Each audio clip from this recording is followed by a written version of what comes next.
Can you be confident and insecure about the same thing? Confidence and insecurity are seen as a dichotomy, and that is true when it comes to being confident or insecure at the same time. You can't be both at the same exact time. But when it comes to a certain topic, it could certainly turn into a false dichotomy. You can be both confident and insecure about the same topic or a certain aspect of yourself. And this duality of confidence versus insecurity exists because we judge ourselves in two different ways.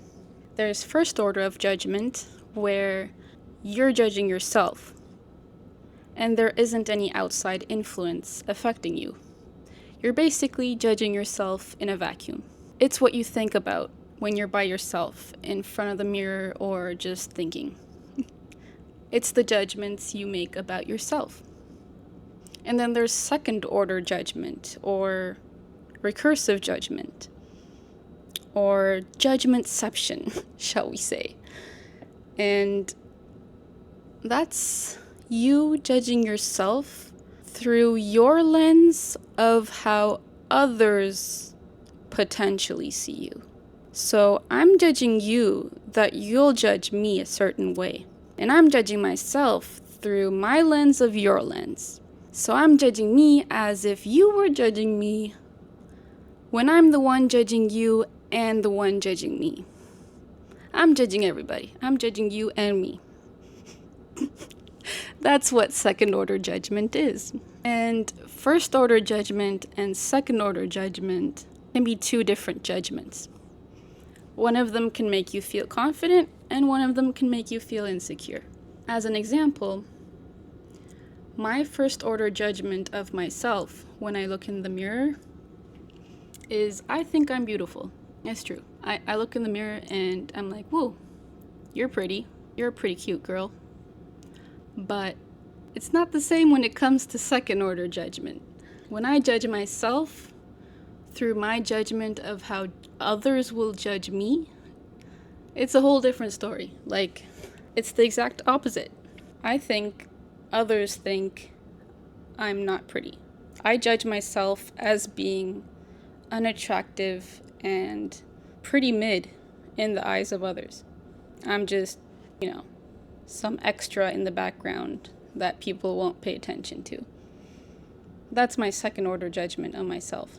So when I'm inside my house alone, I'm confident. There's nothing to be insecure about. But once I step foot outside and I'm interacting with other people, suddenly I'm insecure. Because I'm judging myself through my judgment of how others will judge me.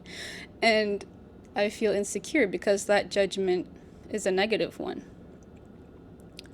And this reminds me of the quote, "You aren't who you think you are aren't who others think you are who you think others think you are." And I don't agree with that quote at all. I think all the judgments in all three of those cases are merely delusions, because none of those judgments are objectively true. I think all of those judgments are skewed and limiting. They are all limiting our identities. They are all limiting who we are. And they are all delusions of the subconscious mind, whether that subconscious mind is yours or it's the subconscious mind of the people judging you. They are all delusions. So, if every type of judgment we make about ourselves or others are merely delusions, then how can we be truly confident? How can we know who we are? And that naturally leads to the conclusion that in order for our self-image to be truly secure, to be free of all the delusions, you cannot believe any of the judgments. You cannot believe any of the thoughts you have about yourself, and you cannot believe any of the judgments others make about you, and you cannot believe any of the judgments you make in the second order. Essentially, our self-image cannot be tied to any judgment or any delusion or any thought if we want to be free from that judgment, if we want to truly be secure in ourselves, and if we want to be truly secure in our self-esteem. Now, this is only one part, I think. There are many different ways to have a secure self-image and secure self-esteem, to raise your self-esteem. So this is just when it comes to judgments. So I believe in order to be truly confident, regardless of who's doing the judging, we have to believe that we are much more than that judgment. We have to believe that we are much more than our thoughts, than our feelings, than our appearances, than our behavior, than our opinions. And we have to believe that we are much more than what people tell us. I cannot define myself. I cannot define my identity with anything. Everything is within me. And I am the overarching totality of all that I can be. Oh. I'm really, my voice is frying. I'm sorry. I am boundless and limitless. I am not just my body. I am not, wow, that's a lot of vocal fry. I am not just my body. I am not just my appearance. I am not just a certain level of intelligence. I am not a certain anything. I am not the totality of my judgments. I am not the totality of my opinions. I am the overarching totality of everything I can be. I am boundless. I am limitless. And that applies to everyone. That applies to you too. And this requires overriding our subconscious programming. And it also requires being conscious and alert and aware of our thoughts and judgments every single moment. Every single time we make a judgment, we have to be aware of that judgment and think to ourselves, we are much more than that. I am much more than that judgment. It doesn't matter if it's true or not. It's a delusion. And I cannot define myself with that judgment. I am much more than that judgment. And it's difficult to be aware of every single thought and judgment you make about yourself. This applies to judgments that you make about other people, by the way.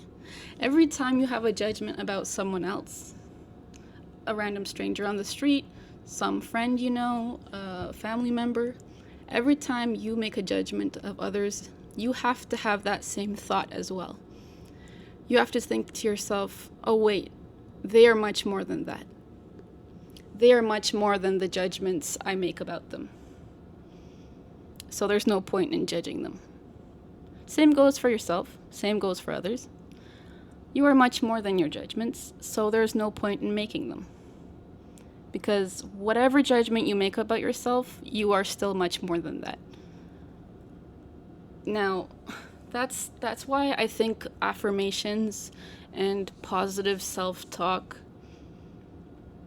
are also, in a sense, delusional, because you are still much more than that. You are not purely positive, you are not purely negative, you are not purely any judgment you make about yourself, whether good or bad.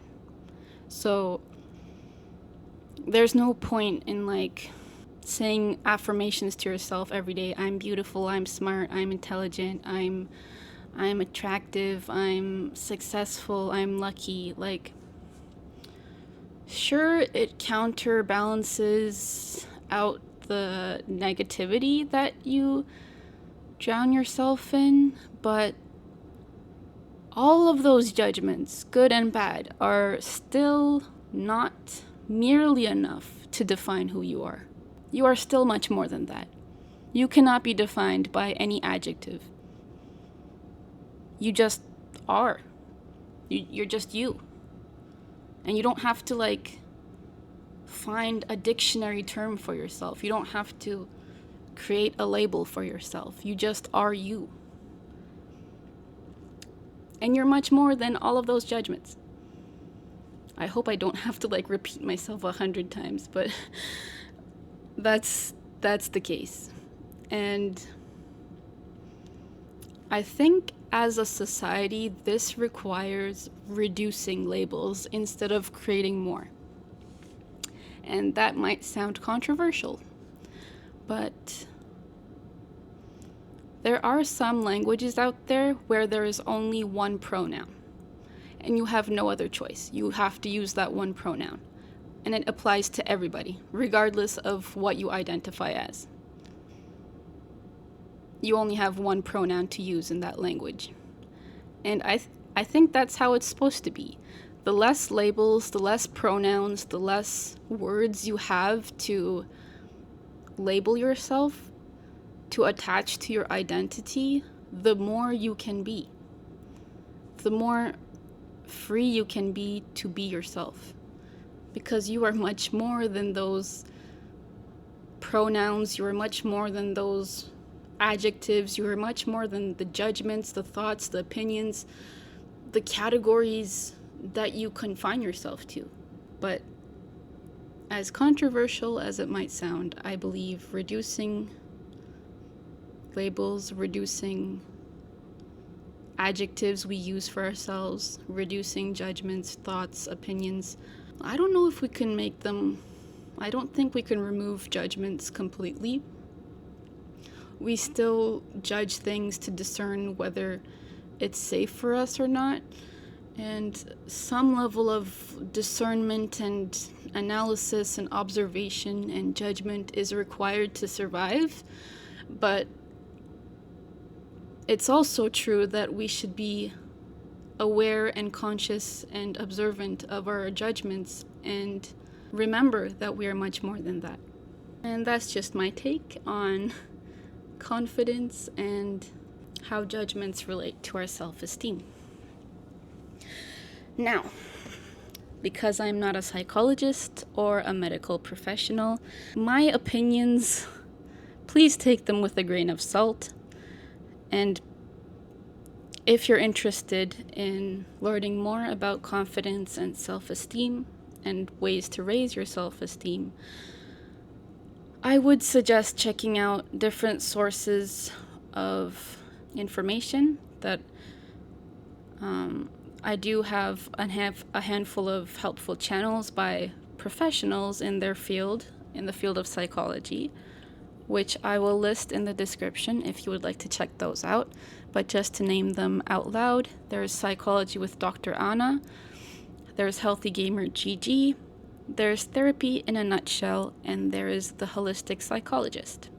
Obviously, there are more channels than the ones I named, but those are the ones that I've been following for quite a while now, and I really recommend checking those out.